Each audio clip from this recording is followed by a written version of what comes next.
Bonjour à tous et bienvenue dans le Mag Essonne, une émission consacrée à la politique. Aujourd'hui, puisque je reçois la responsable départementale du Rassemblement national de l'Essonne, Nathalie Carvalho, bonjour. Bonjour. Vous avez été désignée à ce poste le vendredi 26 novembre dernier.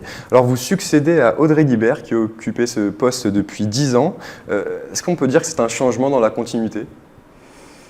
C'est pas trop un changement. Moi, je travaillais auprès d'Audrey depuis pas mal de temps, donc voilà. Bon, maintenant, j'ai la responsabilité de la fédération, mais c'est pas un gros changement. C'est toujours pratiquement les mêmes personnes qui sont là à nos côtés. Alors vous militez dans ce parti depuis 2015. Qu'est-ce qui a été l'élément déclencheur de votre engagement en politique ? Un peu tout ce qui se passe en France, les attentats ont fait que voilà, j'ai décidé de m'engager, d'essayer de faire quelque chose pour mon pays, pour retrouver la France que j'ai connue. Alors pourquoi le Rassemblement national vous est apparu comme étant le meilleur parti pour cela ? Pas le meilleur parti, mais le parti dans lequel... Le parti qui porte mes idées, en fait, qui porte toutes les idées pour retrouver ma France. Alors au premier tour en 2017, Marine Le Pen avait fini deuxième dans le département de l'Essonne avec 21,30% des voix derrière Emmanuel Macron qui avait récolté lui 24% des voix. Marine Le Pen avait atteint 33,9% des voix au second tour. Pas de député Rassemblement national élu dans les législatives dans le département, ni de mairie pour les municipales et une déception au vu des scores obtenus aux élections régionales et départementales. Alors aujourd'hui, comment est-ce que vous abordez l'année qui va être très politique, très chargée, qui arrive ? Avec tout ce contexte de score que je viens de rappeler. On l'aborde plutôt bien. En ce qui concerne les scores des départementales et régionales, une déception oui et non, compte tenu du nombre d'abstentions. Il ne faut pas oublier que les Français ont été renfermés pendant plusieurs mois et que... des campagnes qui ont été assez particulières, voilà, on va dire. Ouais. Et dès qu'ils ont pu partir un peu, après ces mois de confinement... ils ont carrément mis la politique de côté et n'ont pas fait le choix d'aller aux urnes.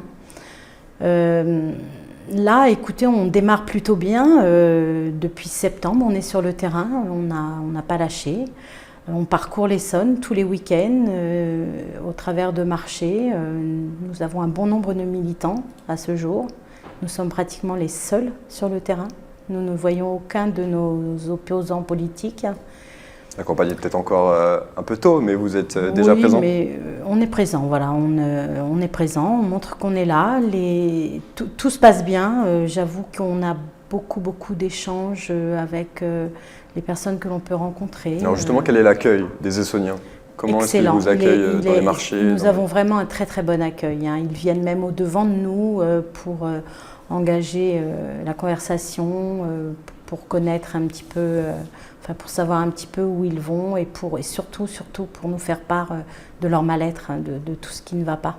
Alors concernant le nombre d'adhérents, vous dites que vous en avez beaucoup, parce qu'il y a une dynamique, en tout cas, que vous notez ces derniers temps. On sait que les années où il y a des présidentielles, souvent il y a plus d'adhésion aux partis politiques, les Français s'intéressent plus à la vie politique lorsque des grandes échéances électorales comme la présidentielle arrivent. Effectivement, là, les adhésions remontent. Nos adhérents reprennent leurs cartes, mais on fait aussi beaucoup de créations, c'est-à-dire de nouveaux adhérents. Chaque semaine, nous rejoignent beaucoup de jeunes, énormément de jeunes même, c'est impressionnant. Et vous avez donc pour les jeunes un mouvement Génération Nation. Tout à fait. Comment est-il constitué ? Comment est-ce qu'il se caractérise dans le département de l'Essonne ? Dans le département de l'Essonne, nous avons un référent, Génération Nation, qui est d'ailleurs, qui est parmi nous pratiquement tous les week-ends. Il rassemble lui aussi pas mal de jeunes présents sur les marchés. Alors parmi les propositions de Marine Le Pen, on va rentrer dans certains détails. Elle propose d'exonérer d'impôts sur le revenu tous les jeunes jusqu'à 30 ans. L'objectif, c'est de limiter le départ des jeunes vers l'étranger et de faire en sorte que la France reste attractive pour la jeunesse. Tout à fait, oui. Oui, je trouve que c'est une excellente idée. Parce qu'on avait quand même pas mal de jeunes qui partaient à l'étranger, pour tout un tas de raisons, les salaires, les impôts et autres. Et en leur permettant donc de ne pas payer d'impôts, je pense que ça peut les retenir en France. Alors si elle est élue, Marine Le Pen voudrait mettre en œuvre la réforme qu'elle appelle citoyenneté, identité, immigration.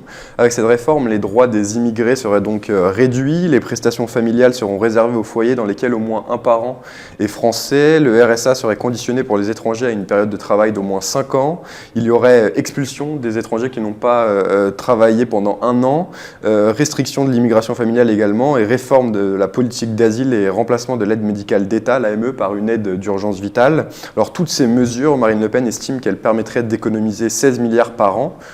Aujourd'hui, c'est important de chiffrer son programme, de paraître plus sérieux. Tout à fait. C'est ce qui a manqué, notamment en 2017. C'est ce que certaines personnes lui ont reproché. Donc aujourd'hui, elle chiffre toute la partie économique. Elle dévoile beaucoup de choses et elle n'a pas fini. Ce n'est que le début. Elle a commencé, je crois, la semaine dernière à rentrer plus de détails. Voilà. Comment est-ce que vous trouvez l'évolution de Marine Le Pen entre 2017 et aujourd'hui? Est-ce qu'elle est encore plus forte? Est-ce qu'elle est plus prête à gouverner selon vous? Elle est beaucoup plus prête, oui. Elle est plus forte, elle est sereine. Elle est sereine, mais une chose est sûre, elle a gardé sa droiture. Et ça, c'est formidable. C'est l'une des raisons, Marine Le Pen, pour laquelle vous êtes engagée au Rassemblement national, sa personnalité? Sa personnalité, oui, tout à fait. C'est vraiment déjà une femme du peuple. Et je pense qu'il n'y a rien de mieux qu'une personne comme elle pour gouverner un pays.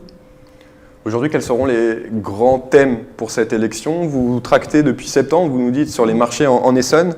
Les Essonniens, qu'est-ce qu'ils vous disent au quotidien? Quels sont les thèmes qui ressortent le plus? Qu'est-ce qu'ils ont envie d'améliorer dans leur quotidien? Alors, les problèmes liés à l'immigration, le pouvoir d'achat, ce sont vraiment deux choses importantes pour les Essonniens. Alors, il y a la présidentielle et après il y aura la législative, donc les législatives dans l'Essonne. Il y a 10 circonscriptions, il faudra donc trouver 10 candidats et donc aller au-devant puisqu'il n'y a pas déjà de candidats élus RN dans l'Essonne, donc il va falloir gagner des circonscriptions. Comment ça va se passer? Comment est-ce que vous allez faire vos choix? Comment est-ce que vous allez sélectionner les candidats puisque c'est votre mission au sein du RN 91? Alors il faut savoir qu'à ce jour, j'ai déjà 8 candidats. C'est-à-dire que j'ai déjà 8 circonscriptions pourvues avec des candidats préinvestis.